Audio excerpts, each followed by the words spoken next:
Welcome to Allie's Attic, where you never know what kind of surprise you'll find in my attic. I'm your host, Allie, and today my surprise is a rock band from the UK. Please welcome Ben Lampard from White Noise Radio. Hello, Ben. Hi, Allie. How are you today? I'm great, thanks. How is the weather in Bristol? It's actually been quite nice today. It's been up and down, raining throughout most of August, but we got away with a nice one today. Oh, nice and nice. sunny. Good. Yeah, we've been getting... It's so weird in Manitoba, in Winnipeg anyway. It gets up to I say 32 degrees, which is, I don't even know what that is in Fahrenheit. Anywhere from 32 to 40, and we get a thunder shower. Every single time. It's come on, just give us the sun. It's over here. It's just miserable. Oh. You walk outside and you get drenched and you think, this is summer. This is what an English summer is like now. It's just wet. Oh.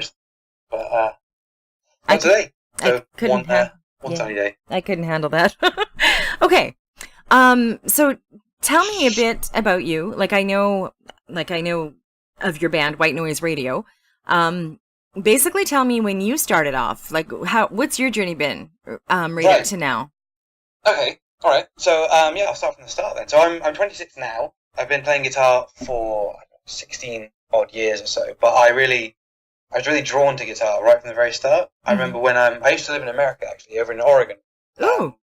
My parents moved there when I was 2, and we stayed for 5 years. So and I remember we'd hear on the radio these really cool 90s guitar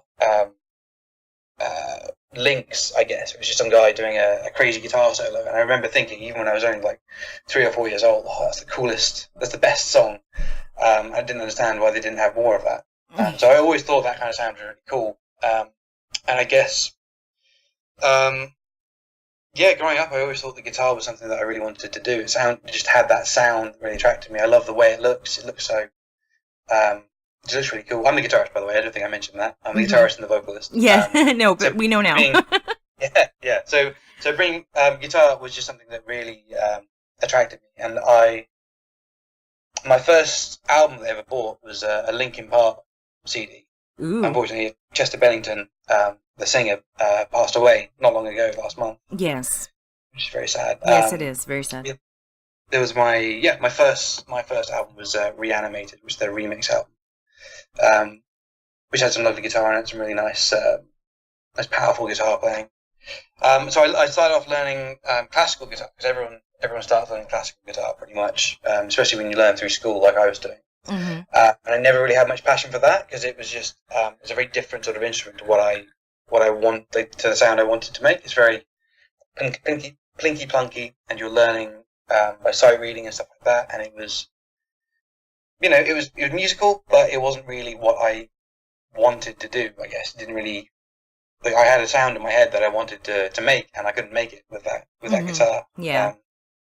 And so it was a few years actually when I really didn't want to play guitar, but I was kind of I didn't want to play the guitar that I was playing, I guess.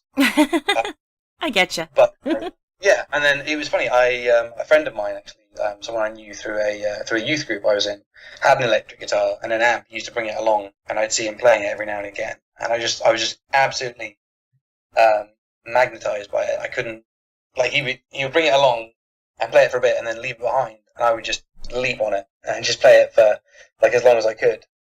And I saw him performing a song called "Smells Like Teen Spirit" by Nirvana. Everyone knows it. Which I was stunned to discover that someone who was my age and not much better at guitar than I was could play that song, because I knew the song. I thought it was brilliant. It was just one of those ones that really grabbed my imagination. Mm-hmm.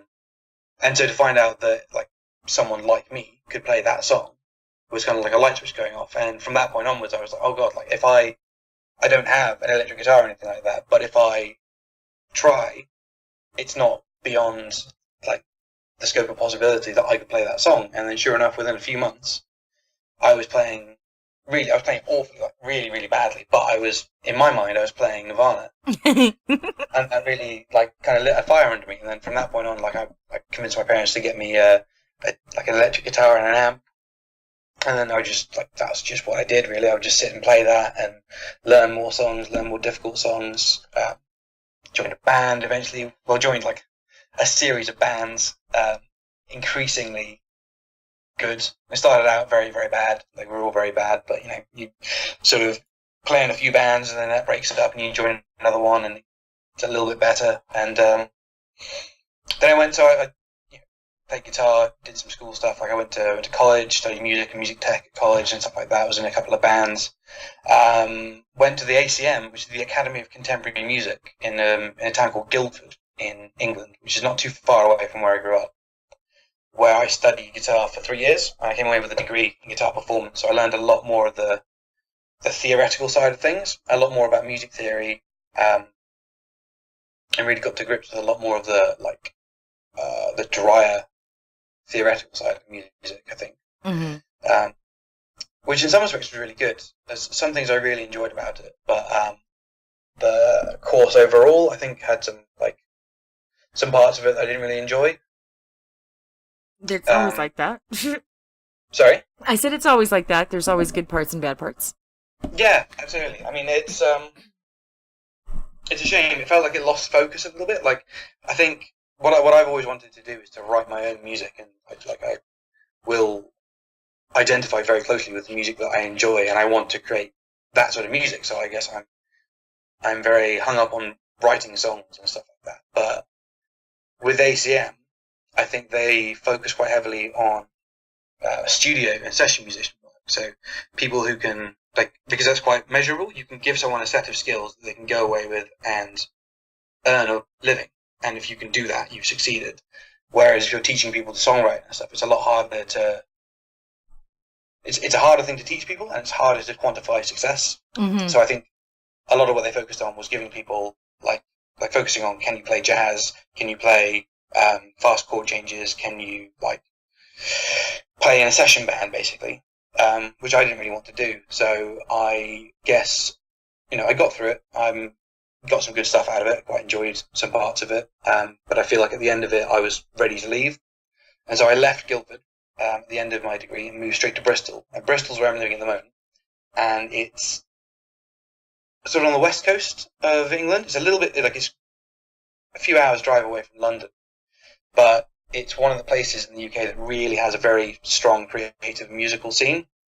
It's really got a tight sort of cultural sensitivity. Mm-hmm. There's a lot of people making a lot of music, lots of art and stuff like that. It's got a really good reputation, and a really deserved reputation as an artistic centre in the UK. So I moved there to basically find like-minded people, start a band and get going, and that's where White Noise Radio came from. So I found one of the first people I ever met in Bristol was Antoine, the other guitar player, and the other guy, sort of the other main hand in writing most of the music.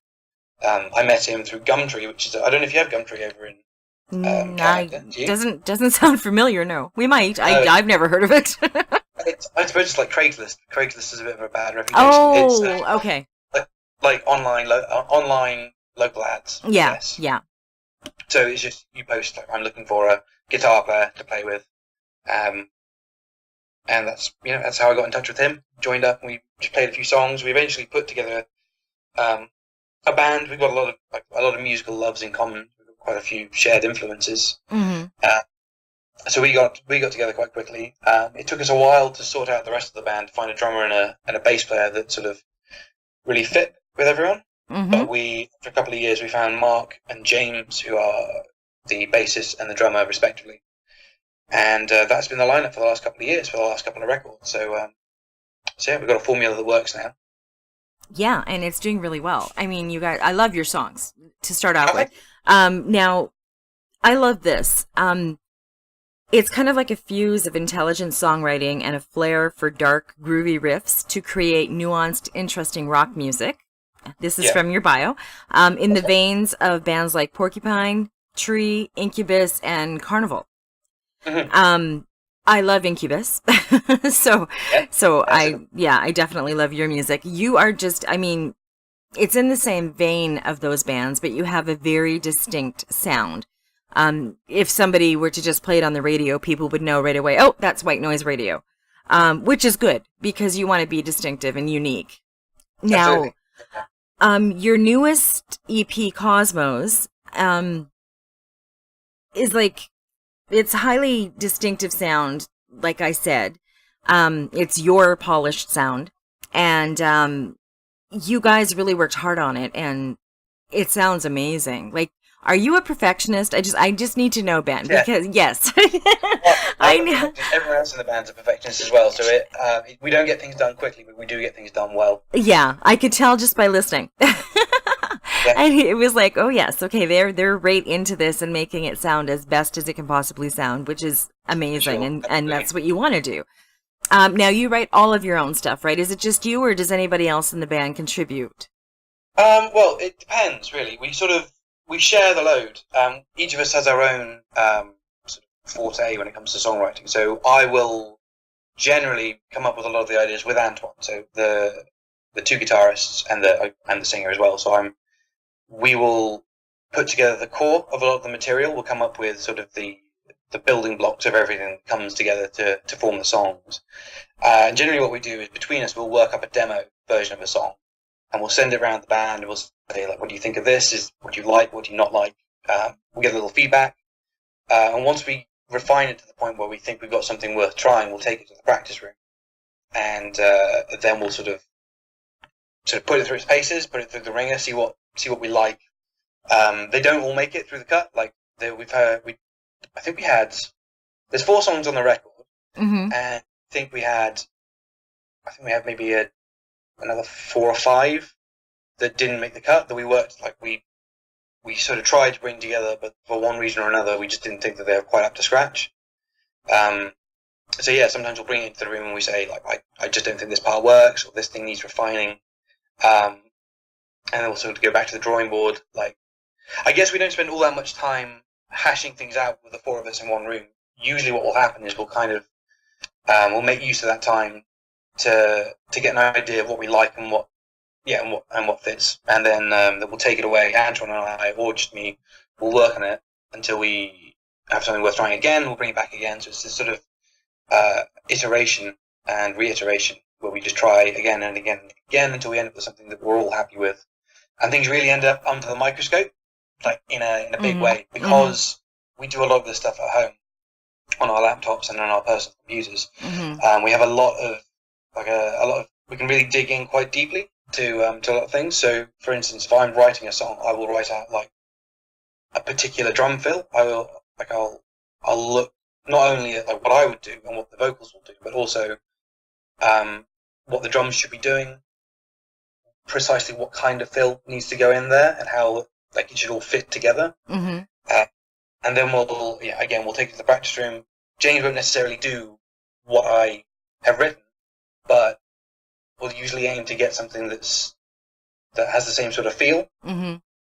The problem is because obviously I'm writing things on a laptop, I don't necessarily know what works for a drummer. So I'll give him pieces which require him to grow an extra couple of arms or an extra leg, and he has to do what he can with that. But That's funny. it usually ends up working quite well. I think it, yeah.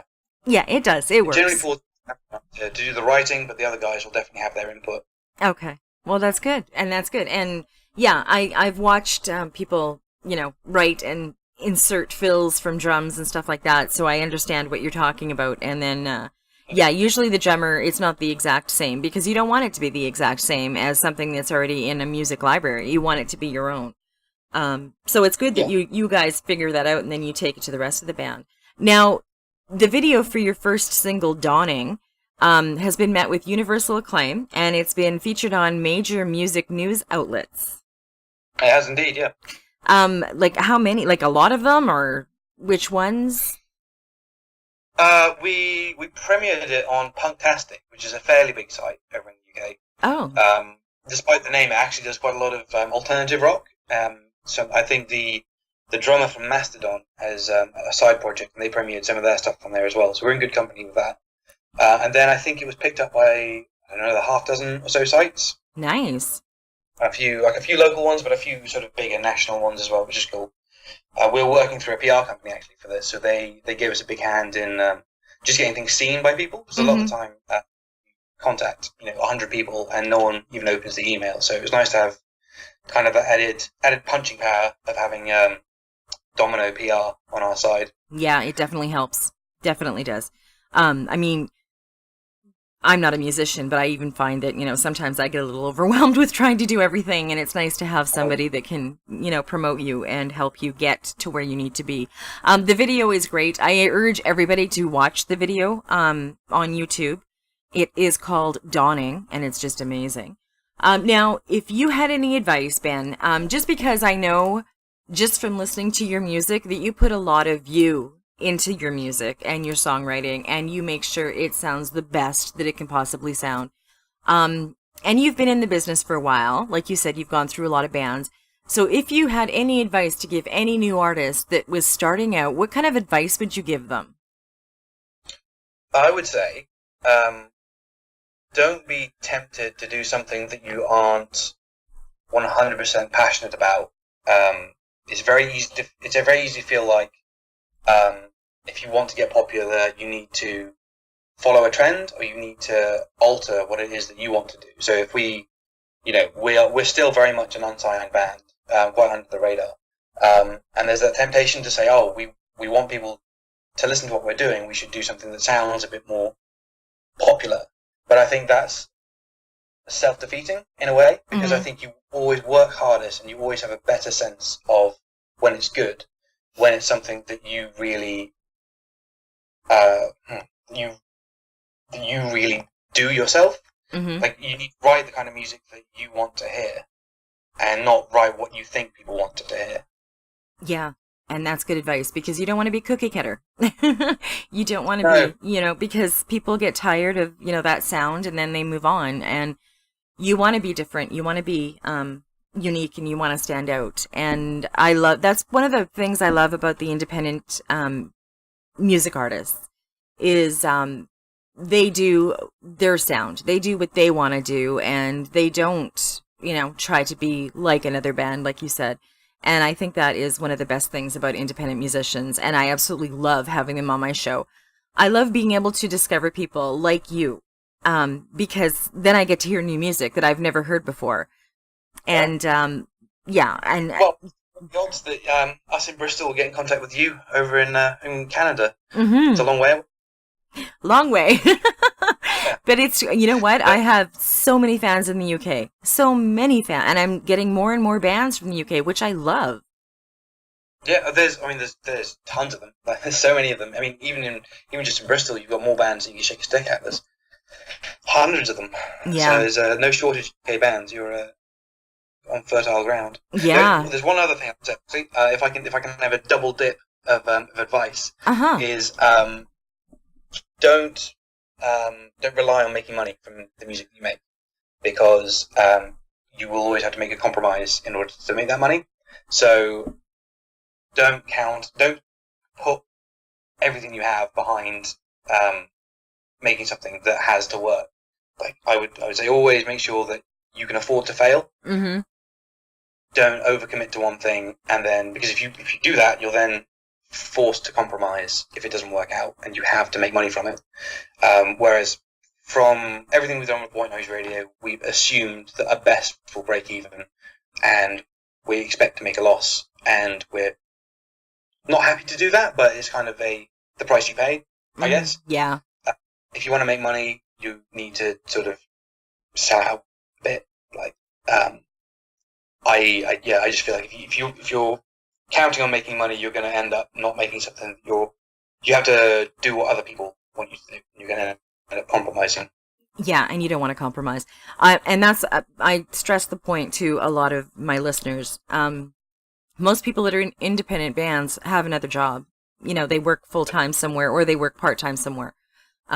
They pay to get their equipment to one place to another. Their recording equipment that they have at home. If you have a studio, you've paid to set it up, and if you don't have a studio, you're paying to use a studio. So there is a lot of cost involved, and you're right. Don't expect to make. You're not going to be an overnight success. I mean, it does happen, but it is rare. So that is great advice. And that's why it's frustrating when people say, "Oh, musicians should do it for the love of it, not expect to get paid." And it's like, well, most musicians are paying to do it anyway. Like, very few musicians are actually making money, even if you give them a little bit of money towards their costs. They've spent thousands of pounds to get to the gig, to release the EP and stuff like that. So don't don't think that musicians are grabbing money. They might be trying to make a little bit of the money back that they've spent, but Yeah. And I mean, and they do it for the love and the passion. I mean, I do this for the love and the passion. I don't get paid. But I mean, it would be nice, right? Like, it would be nice if you guys got paid too. But that's just the nature of the beast. That's how it works. And you do have to pay. Start off making no money. Pardon? What did you say? You have to start off doing it for the love of it, and then hopefully someone else will get on board and help you pay with it. Yeah. Yeah, and that's the whole purpose too. There's two purposes: your passion and, eventually to make it big. Now, if you were independent, so if a label came along and wanted to sign you, like, would you guys consider that, or do you like having your freedom as an independent band? We'd certainly consider it. I mean, we couldn't reject it just off the bat. I think we'd have to see what they're willing to give us and what we have to concede in order to get it. Mm-hmm. Like, it wouldn't just be a case of if they give us enough money, we'll sell out. I think it would need to be where we get quite a lot of creative input. We need to have an idea of how they want to treat it. But I don't think that a major record is necessarily the death sentence for a lot of bands' creativity. Mm-hmm. Like bands like Royal Bloods and Mastodon, and Black Peaks as well. I don't know if you've heard of them. They're like a UK band, but they're all signed to major labels, and they still put out really unique music. It is possible to be on a major label and not just do cookie cutter music. You just have to get the right deal with the right label. So certainly something we consider if it comes along. Yeah, and it's nice if they let you have that creative freedom. Now, what two songs are we going to hear from you today, Ben? You're going to hear Dawning, which is the one you mentioned has a video, mm-hmm. and yours Gone Inside, which is our second single. It's a little bit heavier, a little bit edgier. That's more the darker side of White Noise Radio. They're both very good. Like, both very good. Thank you. You're welcome. Now, I urge everybody to go out and purchase their music. You can get it just about everywhere you can buy your online music. Also, visit their website. It's whitenoiseradio.rocks. And I think it's interesting. I know we were talking about this before we had the interview. I just found out about this .rocks a couple weeks ago, and I think it's absolutely wonderful that there's a .rocks for musicians. It just fits so perfectly. I want to say thank you so much for contacting me, wanting to be on my show. Spread the word, and I am going to get this on my website and get everybody to share it as much as possible. The more people that share it, the more that people may have never heard of you or going to hear from you. So I'm also going to put a link up from my website to your website, so people will be able to find you.